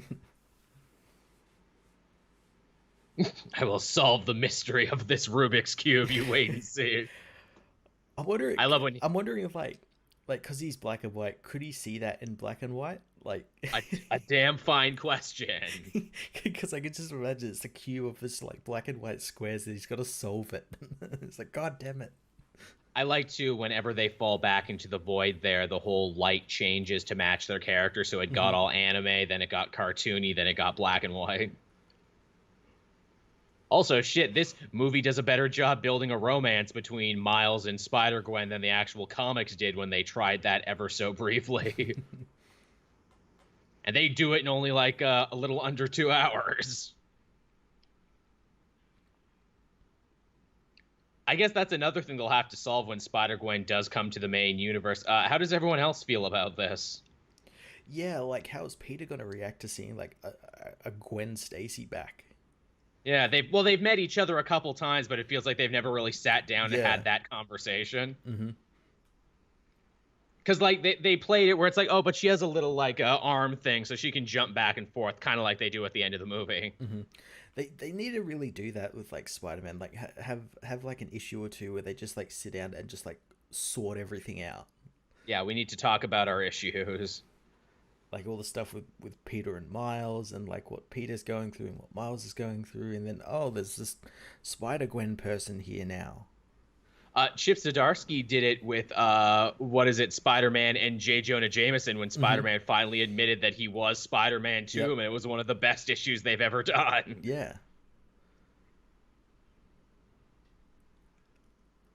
Leap of faith. So cool.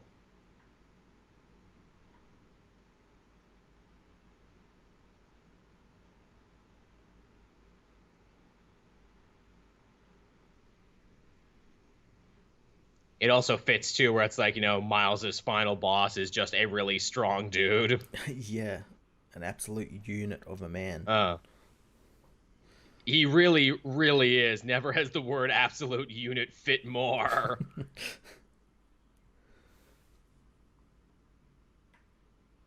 And even how he ultimately defeats the Kingpin is great too. Like he loses before he's ever beaten. And we're back to the train again, the train that keeps being a thing. Hmm. This is cool too, because in the Ultimate Comics, the Kingpin, physically beat the shit out of Peter as well. Oh, and history repeats itself a billion times throughout the multiverse. So every family in every universe thinks you're a piece of shit, Wilson Fisk. How does that make you feel? Ugh. Even for the villain, that's such a heart-shredding defeat. Yeah, you're one big piece of shit. Everywhere on multiple Earths. It's the one constant. Yeah, that you're a piece of shit and will never be happy.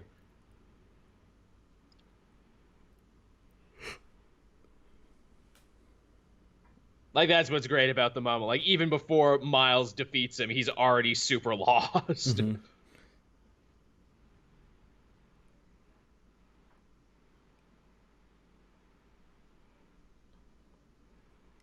Oh no.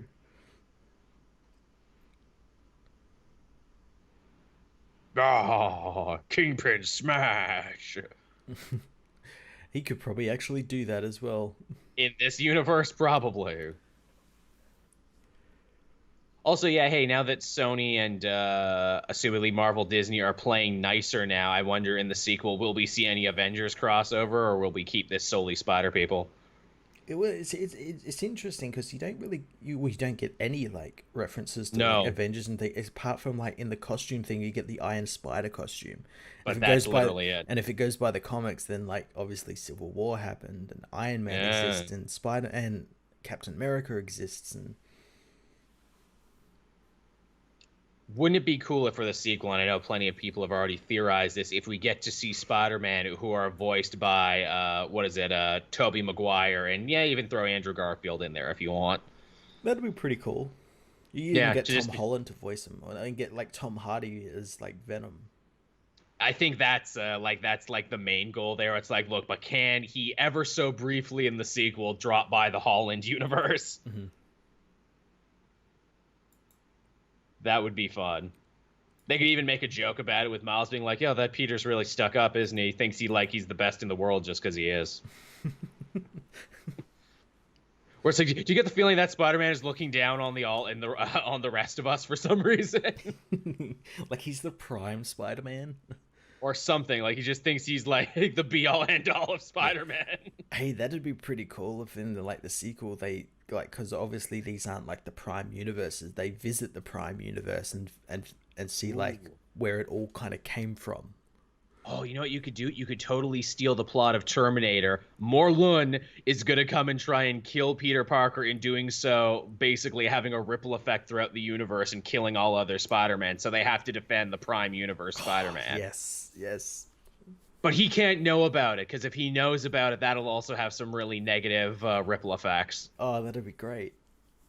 That would be. And then, you could make the theme, because Lord and Miller are really great at doing themes, have it be like, look, just because we're not the Prime Spider-Man doesn't mean we're not amazing in our own way. Mm-hmm. And doesn't mean we're not everything our own worlds need. I'm like, that's really good from like a marketing standpoint and like furthering your universe and in story as well. Also, we brought back Hay as well too. Which I like. He was thinking of his Uncle Aaron when he defeated the man who killed him.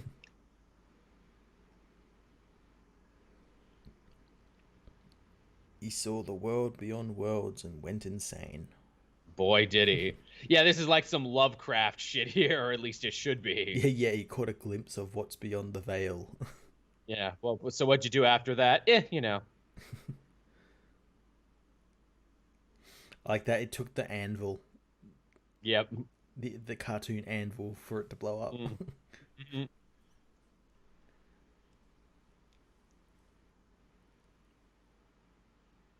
Nothing to see here, everyone. Just more explosions in comic book New York.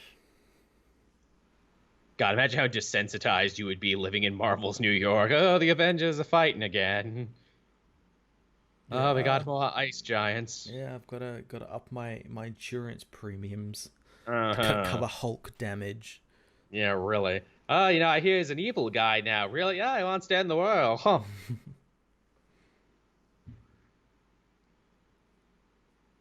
Off to super jail with you.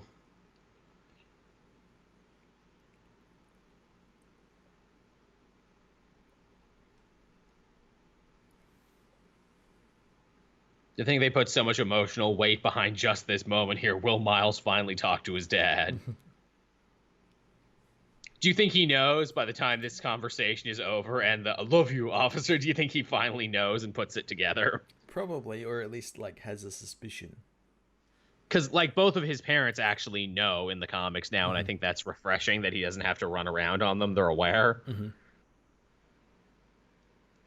And that it also kind of changes their parenting style, where it's like, look, we know you got to go out and fight crime, but also can you like not flunk out of this expensive school you're into? That'd be nice. It took a lot to get here.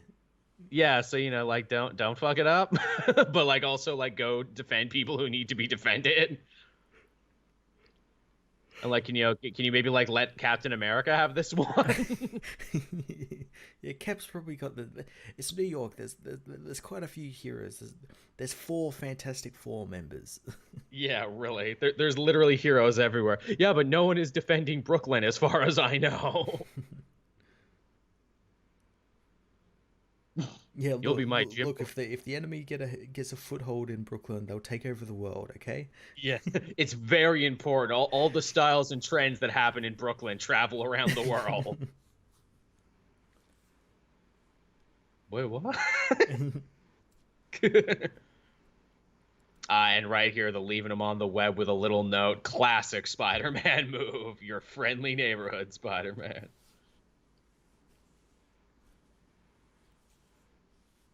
It would be cool to even see Kingpin come back for a little bit in the sequel, because especially in the Ultimate Universe, is Kingpin like, yeah, sure, you beat me and sent me to jail, but I still run all of crime in New York, Hmm. Yeah, in yeah, jail or kind not. of, kind of like in the game where like he's sent to jail, Exactly. and without him, there's like a power vacuum that allows like the Magia and all that to like run free. Start fighting each other, yeah. Actually, Mr. Negative would be cool for this movie series too, Oh just because of the God, way he looks. yeah. No, I like this, the big Aaron mural. So, yeah, so Gank finally knows, because it would be hard to lie to him at this point. Aw. I love Gwen's world has the Oh, it same looks so color cool. scheme as her costume, and the book that she was in, it's all pastel.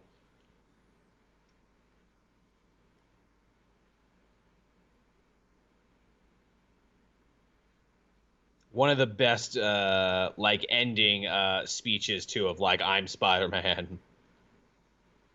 I feel like a lot of superhero movies do this and not everyone like hits the landing. This one does though. Hmm. Yeah, it's earned. Mhm.